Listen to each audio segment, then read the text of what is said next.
I caught my wife did it with my best friend. She even had the nerve to send me Bible verses on forgiveness. I met my wife, we'll call her Sue, in college. We were both 18 at the time. We hit it off as soon as we went on our first date and were spewing I love yous within weeks of us dating. She kind of pursued me, but I was glad as hell that she did. We shared our deepest insecurities and secrets with each other. And when her dad passed away in her senior year of college, I was there for her through the whole ordeal. Her father had pancreatic cancer, and when he was hospitalized, I'd spend nights at the hospital with her so she wouldn't be alone. We got through it, and that point in time strengthened our bond. She told me she didn't know what she would have done if I hadn't been there for her. She called me her soulmate. I knew I was going to marry this girl, and sure enough, I popped the question about 2 years after we graduated. At that point in time, life couldn't get any better for me. I married the girl of my dreams, had a well-paying job immediately after graduating, and both our families loved us. My best friend, we'll call him Dav, and I had what I could only describe as an unbreakable brotherly bond, or so I thought. We had known each other since 3rd grade, and he was the brother I never had. He was also married and moved away with his wife because she had landed a lucrative job at a big law firm. About a year ago, his wife passed in a car crash, and this broke him. He moved back to our hometown after, but he was never the same. I tried to be there for him, but he wouldn't engage with anyone. No one understood the pain he was going through, so I asked my wife if she could talk to him, seeing as she had also lost a loved one and that maybe Dav could relate better with someone who went through something similar. Yes, I know now that this was a huge mistake. We'd pay him visits daily. She would spend hours on end at his place even without me there. They were going on hikes together, watching movies, and not inviting me, grabbing lunch, all things couples do. Now, obviously, this was far more interaction than I had intended for them to have, and it did make me uncomfortable, but Dav was doing much better from it. It's important to say that Dav and Sue never liked each other before all this happened. This is because Sue always thought he was a douche. Before he married his wife, Dave was bouncing from relationship to relationship, and even after he got with his deceased wife, he constantly cheated on her. As a result, Sue had a particular dislike for him and always questioned how I could be friends with someone with such low morals. This disdain for Dav is also what made me oblivious to what was to come. As I mentioned, Sue and Dav became inseparable, to the point where she would invite him to things I had planned for us as a couple. Moreover, she started portraying characteristics of what I now know to be classic cheater behavior. Always on her phone, becoming increasingly distant, little to no intimacy, and coming home very late. At this point, it was all too suspicious, and one day she was texting, and I asked who she was talking to. She said it was one of her girlfriends, and when I asked to see what they were saying, she became very irritated and called me possessive. When I talked to Dave about how uncomfortable their friendship was making me, he assured me nothing was up and even accused me of not trusting him and my own wife. I was getting gaslit. This continued until one day Sue went out again. She said she was going to her sister's for the weekend because she needed some space from me, because I was driving her crazy with my accusations. I was still very suspicious and called her sister to confirm that she was indeed expecting Sue to visit. She confirmed that she was, but that Sue had not yet arrived. Mind you, she had left around 3 p.m. and her sister's place is about 4 hours away from where we live. It was now 10 p.m. Something in the back of my head told me to go to my friend's house, so I did. Sure enough, my wife's car is parked a couple of feet away from my friend's house. At this point, it was clear as day as to what was going on, and I hate to admit it, but I cried hard. After a few minutes, I decided to go in and see if this is really what was happening. I went in through the back door, which I knew would be open. I quietly made my way in, and I could hear my wife moaning. I was shaking. When I made it to the door of his bedroom, I could see through the creak. My wife bent over on his nightstand. I'll never get that image out of my head. I'm literally crying as I'm writing this down. I pushed the door wide open, and they both froze, staring at me. It took every ounce of my being not to beat the living hell out of Dav. I just walked away and got into my car. I could hear them scrambling, and my wife started screaming at me to stop and that she can explain. I didn't want to look at her. I don't know what I would have done, so I just drove away. I cried the entire drive home, and they were both spamming me with calls. I went to one of my college friends and have been here the past week or so. I can't eat, I can't sleep, and I can't think of anything else. I informed my work of what was going on, and they were kind enough to give me time off. I've been getting phone calls from both Dav and Sue, as well as both our families. I let my family know I was alright and would be back soon, but I haven't responded to anyone else ever since. This hurts so bad. I'm trying to be strong, but my resolve is wavering. How can someone you loved so selflessly do this? I don't know what to do. How do I deal with this? I'm currently looking at getting a divorce lawyer to weigh out my options. My friend recommended one who he described as a shark. Gave her all the details, and she seems to be very motivated to help me come out of this as financially whole as possible. Given the circumstances, I still love my wife dearly, but I don't know if this is something I can get over. I received lots of messages from Dab too, but I don't want to read them. I often switch from sorrow to rage and don't know how to feel right now. My family knows everything. Apparently, Sue confessed what she had done to everyone. I've been away from everyone for more than 2 weeks now, and I still don't know what to do. The pain still feels fresh. Every time I close my eyes, I can see nothing else but Sue and Dave together, and the pain doesn't seem to be lessening. I know most of you are saying to just divorce, and I would say the same thing too, but things aren't that black and white when you are the one in this situation. Given all this new info, I'd appreciate any advice, particularly from people who've been here. Betrayed spouses and waywards, how did you manage to move past this? Is it even possible? Right now, I'm almost certainly going to move on with the divorce, but I just need reassurance that I'm making the right decision. I've read all your comments and felt I needed to add this. I was told by her, as well as family and friends, that she has been living with her sister the past few weeks. In one of her emails, she explained that she has only spoken to Dav once since I found out and went full NC with him. Her mother called me and apologized for her daughter's behavior via text. I didn't pick up her calls.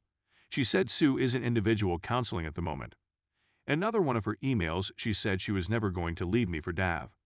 She has feelings for him, but she doesn't love him. Dave is supposedly leaving soon, but is apparently holding it off until he speaks to me face to face. There's a lot of other stuff I haven't addressed, and I'm probably leaving out some details, but some of my family and friends are saying I should just talk to her and move on from there. That's where I'm at now, so I took some time off of Reddit and other social media to reflect on my marriage and the steps I was going to take moving forward. I was getting lots of advice from the kind people on here, as well as family and friends. However, I wasn't sure what I really wanted. A lot has happened since then, so this might be a novel. Bear with me. When I look back on the marriage, most of it was filled with little else but happy memories, which is why I was trying so hard to find a reason to stay. However, when I started thinking about her cheating, how she and Dave gaslit me and made me question my sanity, the only thing I felt was rage. The deeper I looked, the angrier I got. I will never forget how angry Sue would get when I questioned her on where she'd been when she came home late, or the disgusting look Dave gave me when I asked him, man to man, if there was anything going on between him and my wife. The cheating was bad enough, and even worse was that it was with my best friend, but the gaslighting, the ducking gaslighting, I will never get over it. Fair enough, I was played like the fool I was, but it takes a special kind of person to lie so effortlessly and so well. I don't know how they were able to flip the switch like that. I remember one night when she came home late. About 2 days before I found out, she was telling me how much she loved me and how orny she was when she was driving home thinking about me. Now, I am almost certain she had come home from Dave's because she wasn't wearing any panties. She had sex with both of us back to back. I ducking kissed her. This whole situation made me feel like a wimp. How could I have let them walk all over me like that? I feel so emasculated. The more I reflected, the more I got the urge to head over to Dave's, but I couldn't. There is no justice for me, not with our justice system. They get to torment me, as only mentally, but if I retaliate, I'm the one who gets put in jail for who knows how long. I spoke with my lawyer about this, and she urged me not to do anything stupid. Not only would I go to jail, but I would jeopardize my chances in the divorce proceedings. She suggested I see a therapist, but I don't want to. I don't see the need. I was still getting spammed with emails from Sue, and they were just making me angrier. She was still spewing the same nonsense as before, and how miserable her life would be without me. She even had the nerve to send me Bible verses on forgiveness. If I mattered that much, why do it? I started going to work again because I wanted to be busy. Being distracted has really helped me cope better, and I don't drink as much as I was at the beginning. One day while at work, I received a letter from Sue. I wanted to just throw it away but decided to read it. In it, She talked about her individual counseling and how it helped her discover some underlying issues she was having with herself, the biggest of all being her low self-esteem. She explained that the discrepancy in our attractiveness made her very self-aware and that deep down she wanted to feel desired by someone other than me.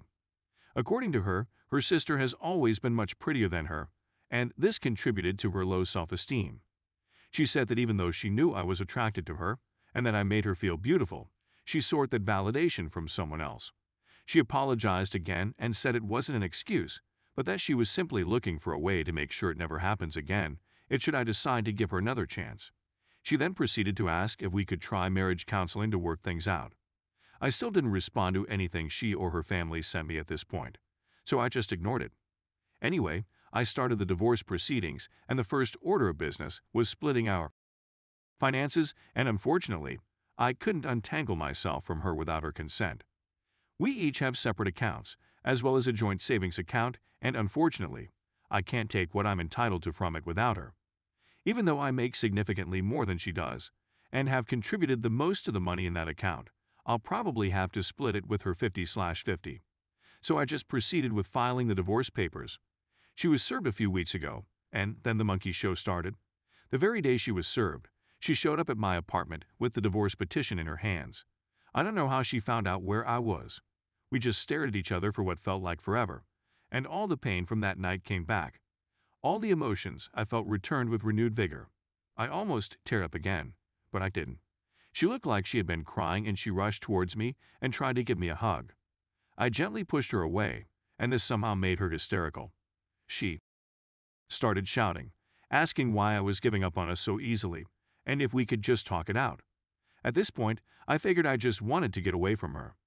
Looking at her gave me a wave of different emotions, so I wanted to get away before I did or said anything I would regret. I tried going back to my car, and she threw herself on the top of the hood. I asked her what she wanted, and she said she just wanted to talk things through, that we couldn't end our marriage in such a manner without at least clearing the air.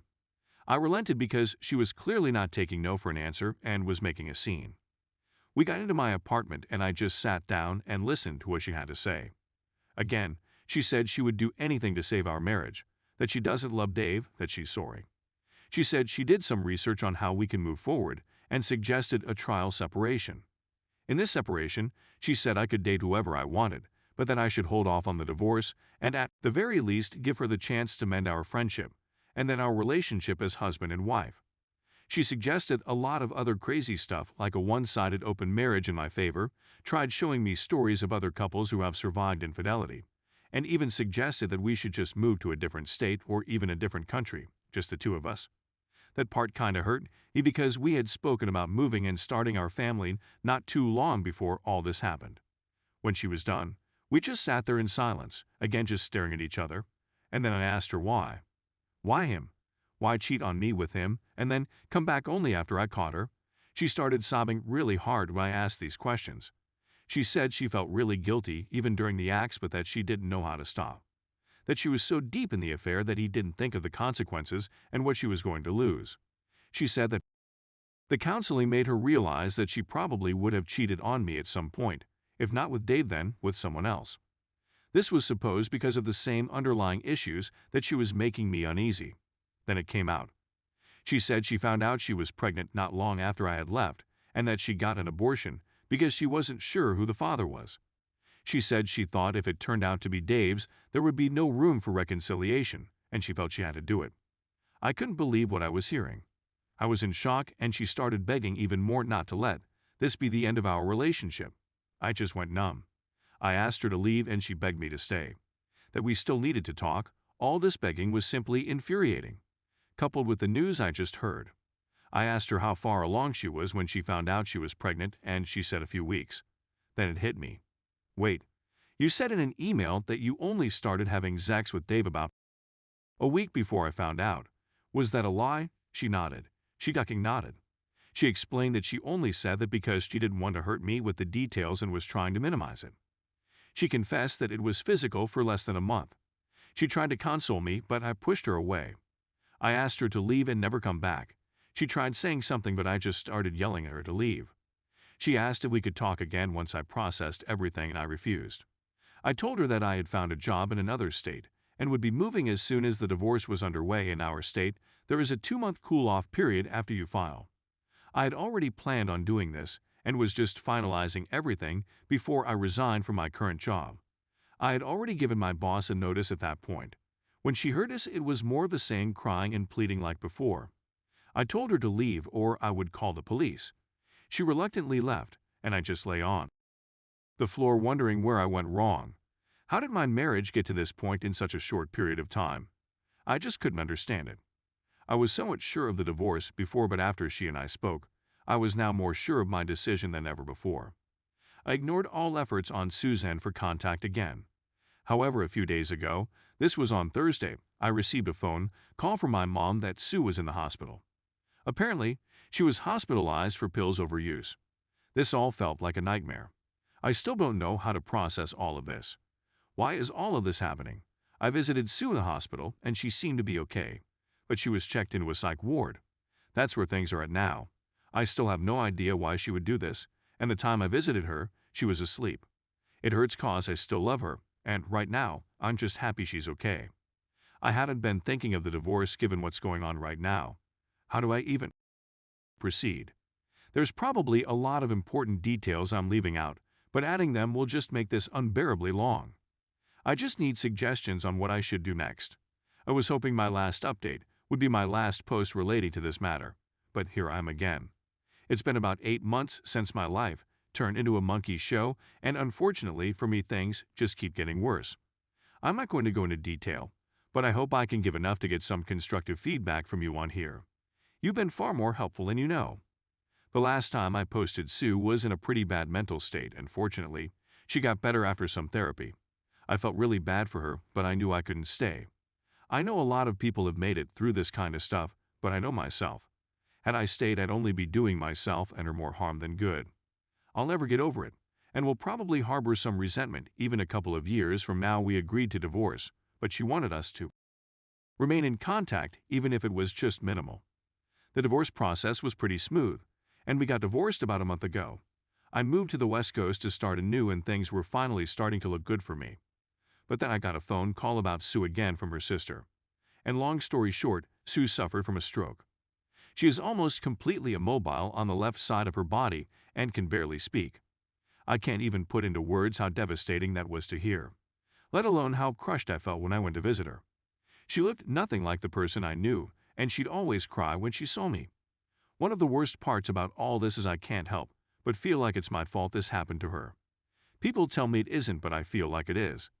Even though her closest family says it's not my fault, I can sense some hostility from them whenever I speak to them. Her aunt cussed me out in front of everyone when she saw me, and they were all silent. They just asked me to leave it alone and get on with my life. As much as I wish I could just move on, it still hurts knowing how all this turned out. I haven't spoken to Sue since she got the stroke, and her family won't let me see her cause. Apparently, I cause her stress. I'm only going to know the full details because I don't have the right to know now. I just can't seem to catch a break. F me, I guess.